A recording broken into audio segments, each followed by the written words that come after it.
Social selling.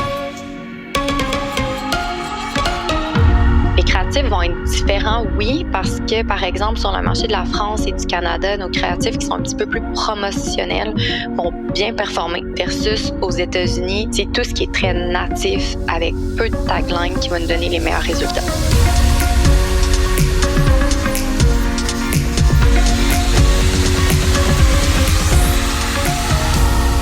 Bonjour à tous et bienvenue sur Social Selling, le podcast 100% Facebook Ads présenté par l'agence J7 Media. Mon nom est Antoine Dalmas. Aujourd'hui, je ne suis absolument pas tout seul. Je suis avec quelqu'un qui était déjà venu sur Social Selling il y a très longtemps et donc je suis ravi de l'accueillir de nouveau après cette longue absence. Justine Gagné est avec nous. Comment ça va, Justine? Ça va très bien. Merci Antoine. Contente d'être avec toi aujourd'hui sur le podcast. Parfait. Eh bien, alors, pour les personnes qui nous rejoignent, qui ne connaissent pas Justine, tu es directrice de compte chez J7 Media et tu gères d'ailleurs un des plus gros comptes de l'agence. Et ce Q1 2023 est rocambolesque chez ce client, je dois dire.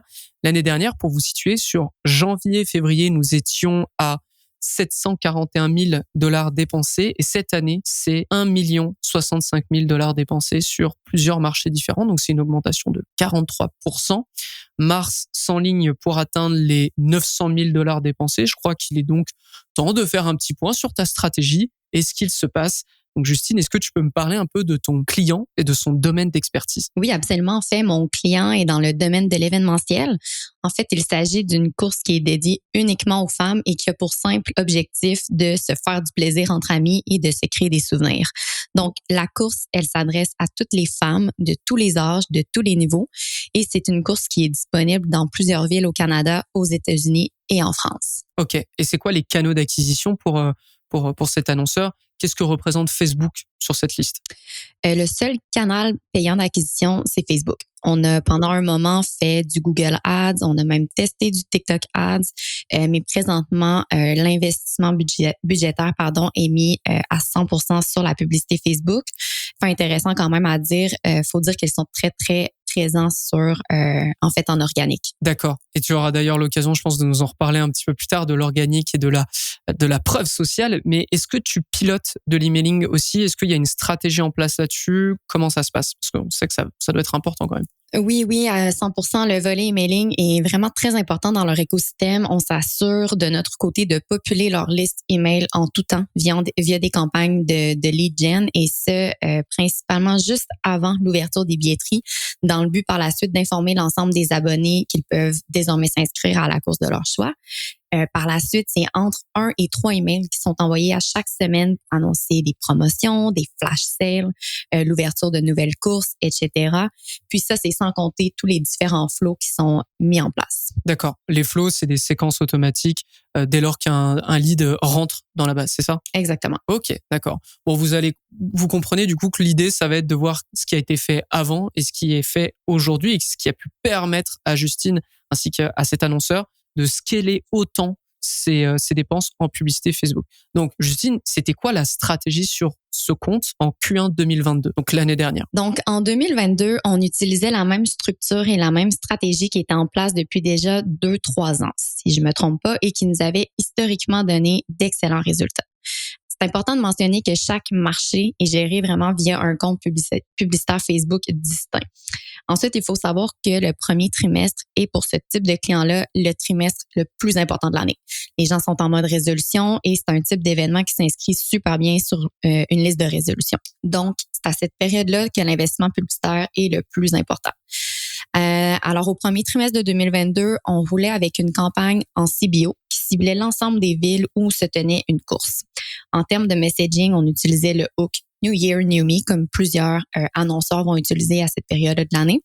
Sur nos audiences en acquisition, on utilisait des formats de type carousel, qui est un format qui est vraiment intéressant pour mettre de l'avant des attributs produits. Dans ce cas-ci, de présenter la course et des images fixes avec des taglines très, très proéminents pour mettre de l'avant ce qui définit la course en soi. Donc, la distance, les obstacles, etc. Par la suite, en termes de retargeting, on mettait entre autres de l'avant des témoignages d'anciennes participantes pour vraiment convaincre les gens à se procurer un billet. Par contre, l'an dernier, sur l'un des 3 marchés particulièrement, notre stratégie habituelle n'a pas du tout eu les mêmes résultats que les années précédentes. Malgré la même structure, le même investissement, le même prix du billet, le même type de publicité, on n'a pas réussi à générer les ventes qui étaient souhaitées à cette période-là de l'année. D'accord. Est-ce que tu peux indiquer ce marché ou pas du tout? C'était le marché sur les États-Unis. D'accord, ok. Donc d'une année à une autre, les États-Unis ont cessé de fonctionner avec cette méthode. Et tout le reste, pour le coup, ça avait l'air de fonctionner. Exactement. Sur les autres marchés, on avait des résultats extraordinaires. C'est vraiment sur ce marché spécifiquement-là qu'on n'a vraiment pas eu l'attraction sur le premier trimestre qu'on a eu les années précédentes. D'accord. Et du coup, qu'est-ce qui a changé en 2023 et qui pourrait expliquer une si grosse augmentation du budget? Donc, si on revient en arrière, on a mis en place d'innombrables tests tout au long de l'année 2022. Honnêtement, je ne saurais même pas tous les élaborer tellement il y en a eu pour ici vraiment tenter de retrouver une stabilité dans les ventes dans ce marché-là précisément. On a testé de notre côté tout ce qu'on pouvait contrôler. Donc, la structure du compte, le paramétrage, les audiences, les hooks, les visuels. On a testé différents funnels. On a lancé un lead magnet avec un guide gratuit sur comment se préparer à la course. On a lancé une page de vente qui expliquait plus en détail c'était quoi la course pour vraiment mettre de l'avant les attributs, pourquoi les gens devraient s'inscrire. On a lancé des concours pour venir ici tester l'intérêt des gens. On a lancé des flash sales, des offres de groupe. Bref, je pense qu'il n'y a rien qu'on n'a pas testé. Puis par la suite, de son côté, le client a choisi de tester une nouvelle approche, une nouvelle stratégie pour le lancement des courses 2023. Donc, plutôt que d'ouvrir l'ensemble des courses à une date précise, comme on a toujours fait, il a plutôt profité du momentum post-course pour annoncer la course de l'année prochaine. Donc, par exemple, quelques jours après la course à Los Angeles en 2022, il envoyait un email à toutes les participantes leur annonçant que la course à Los Angeles revenait l'an prochain.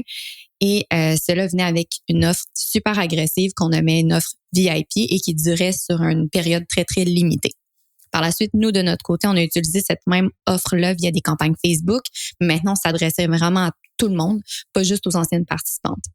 Donc, cette approche-là, ce qu'elle a permis, c'est vraiment de saisir le momentum post-course, puis prendre de l'avance sur les ventes de 2023 et pas mettre tous nos œufs dans un même panier pour attendre une date précise pour ouvrir l'achat des billets à tous. C'est génial, je te coupe 2 secondes, c'est génial cette offre parce que les personnes sont déjà convaincues, elles sont déjà dans l'euphorie de la course. Et simplement déjà grâce à l'emailing, je pense que tu as pu convertir quand même pas mal de monde. En plus de ça, la publicité Facebook, mais c'est la meilleure approche parce que si tu attends l'année prochaine, c'est-à-dire que les gens sont peut-être moins dans l'euphorie, il faut peut-être leur réexpliquer, il faut peut-être les remotiver alors que là ils sont cuits quoi. Enfin ils sont bien cuits, ils sont parfaits à la broche, faut y aller tout de suite. Oui, absolument. Ils viennent tout juste de vivre la course. C'est des souvenirs qui sont tout frais. Ils veulent le refaire l'année prochaine avec leurs amis. Donc, cette stratégie-là a vraiment, vraiment aidé à aller chercher de l'avance sur les ventes pour 2023 et rattraper quand même le retard. Ouais. Et d'où l'importance aussi de l'emailing dans ce genre de domaine. OK. Absolument. À 100%. C'est pour ça que c'est important pour nous de populer ces listes-là en tout temps et de bien les utiliser. En fait, par la suite, il faut savoir qu'on a rencontré des enjeux de tracking très importants qui nous ont empêchés de voir les attributions sur le compte Facebook pendant un bon moment. Ça nous a donc amené à travailler via une campagne. En fait, ça nous a amené à revoir la structure des comptes pour être capable de suivre vraiment les ventes puis les investissements par rapport à chacune des villes. Donc, on a revu la structure complète du compte. On a lancé une campagne par ville et non une grosse campagne en CBO qui ciblait toutes les villes. Puis ça, ce que ça nous permettait, c'était vraiment de suivre les investissements par ville sur les ventes back-end. C'était pendant un long moment notre seul moyen de suivre les résultats, considérant que la métrique qu'on suit pour ce client-là, c'est le ROAS. Donc, ça nous permettait aussi de mieux contrôler le budget par ville, malgré une structure de compte très lourde. On parle ici d'une 30aine de campagnes avec des copies, des images, des liens de redirection différents. Donc, c'est beaucoup de gestion en termes de structure. C'est beaucoup de temps parce qu'il faut rafraîchir les visuels et c'est des liens de redirection, du copy qui varient d'une campagne à l'autre. Hey, j'interromps votre épisode de Social Selling pour parler à notre audience canadienne. Si vous cherchez un job en tant que média buyer, c'est possible. J7 Media ouvre de nouveau son recrutement sur le sol nord-américain pour des postes de média buyer ainsi que de directeur de compte en publicité Facebook. Rejoignez une équipe pleine d'ambition, soyez formés aux meilleures pratiques Facebook Ads et devenez un pilier de la croissance pour vos clients. Pour plus d'informations, ça se passe sur l'onglet carrière de J7 Media au j7media.com. Retour à l'épisode. Donc une structure de compte beaucoup plus lourde et à l'inverse de la structure de compte simplifiée que recommande Meta, mais qui je trouve, alors ça entre parenthèses, qui je trouve s'adresse plutôt à des plus petits comptes, je pense, parce que globalement chez J7, tous les gros comptes qui dépensent beaucoup ont beaucoup de campagnes qui tournent en même temps. Ouais, exactement. Puis ça nous permet aussi, quand on a une seule grosse campagne, souvent notre budget, évidemment, va être distribué sur les villes où on sait que les résultats vont être meilleurs. Donc, de cette façon-là, ça nous permet vraiment de distribuer notre argent de façon égale et de venir jouer sur nos investissements selon les ventes dans le back-end. Par la suite, un autre fait important qui est à savoir sur le marché sur lequel on rencontrait des enjeux, c'est que la concurrence de notre client offre des courses similaires, mais gratuites. Donc, on doit se battre contre l'inflation, on doit se battre contre les coûts élevés sur Facebook, sur ce pays-là en particulier, en plus de compétiteurs dans le marché qui offrent des courses gratuites dans les mêmes villes. Donc, en janvier 2023, on a lancé comme à l'habitude le hook du New Year, New Me, mais cette fois-ci, on l'a accompagné d'une offre très agressive. Donc, 65% de rabais sur le prix final pour ici être en mesure de concurrencer la compétition. En parallèle, de mon côté, j'ai quand même voulu tester une approche beaucoup plus native, puisque sur le marché des États-Unis, on rencontrait des enjeux au niveau des ventes. On sait que les gens sont très straight to the point.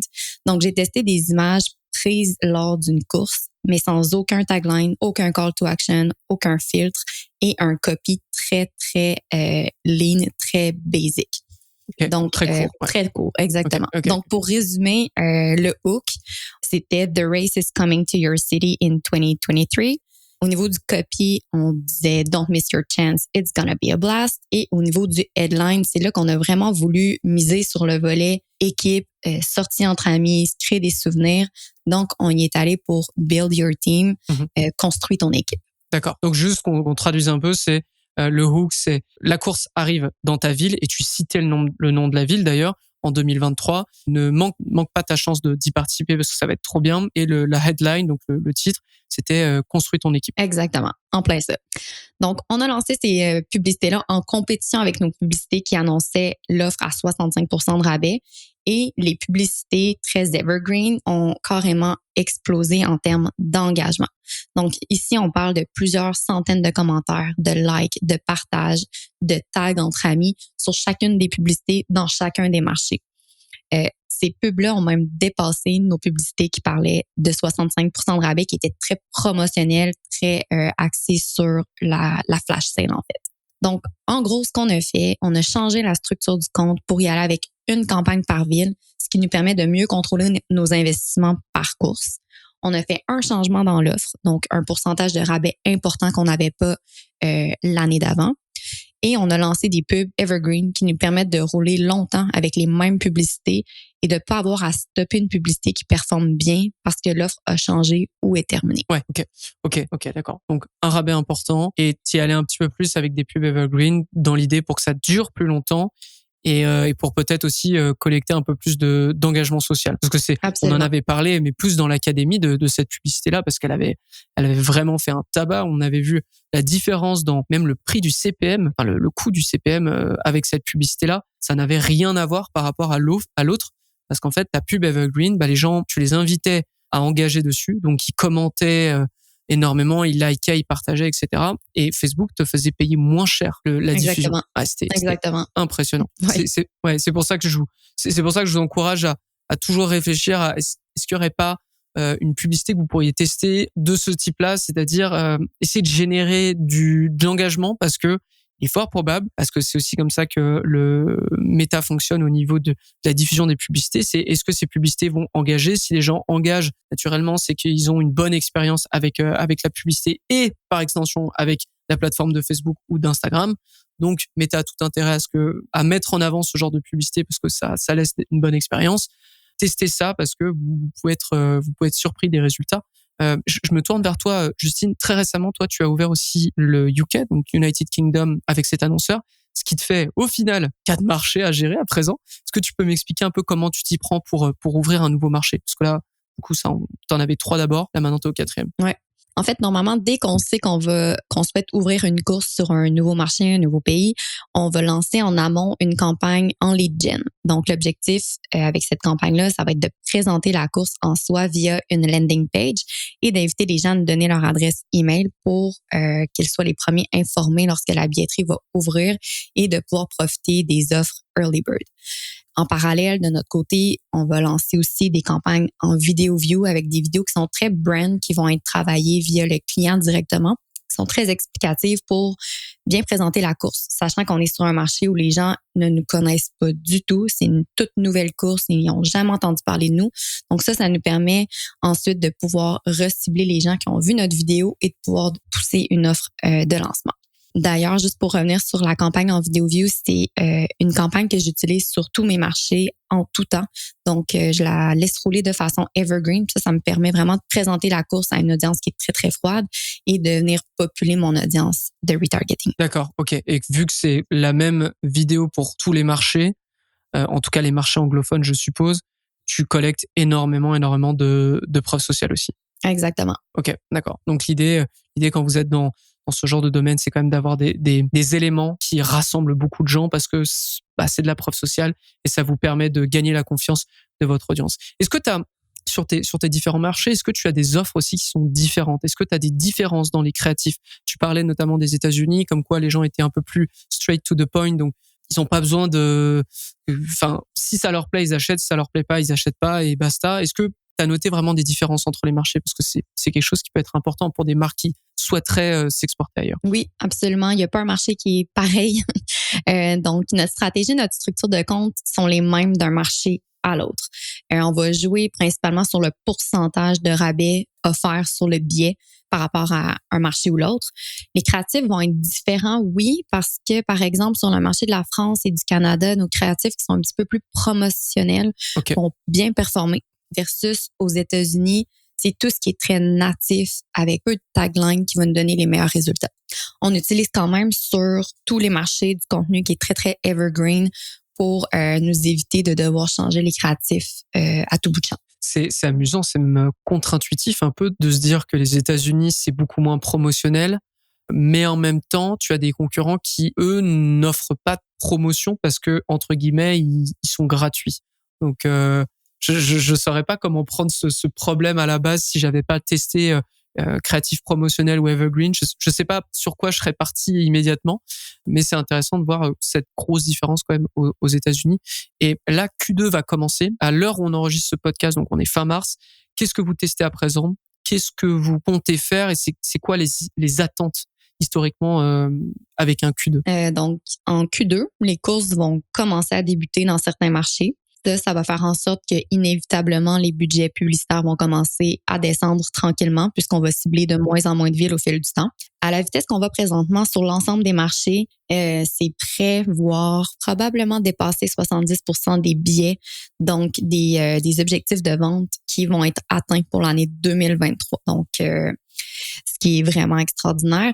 Donc, pour Q2, on tente vraiment de venir finaliser les ventes qui sont planifiés pour l'année 2023 et de commencer à préparer Q3, Q4 en vue de l'an prochain. Sinon, en termes de tests, ce qu'on fait présentement, c'est qu'on rafraîchit nos créatifs tous les 10 jours environ en gardant l'idée du evergreen en tête.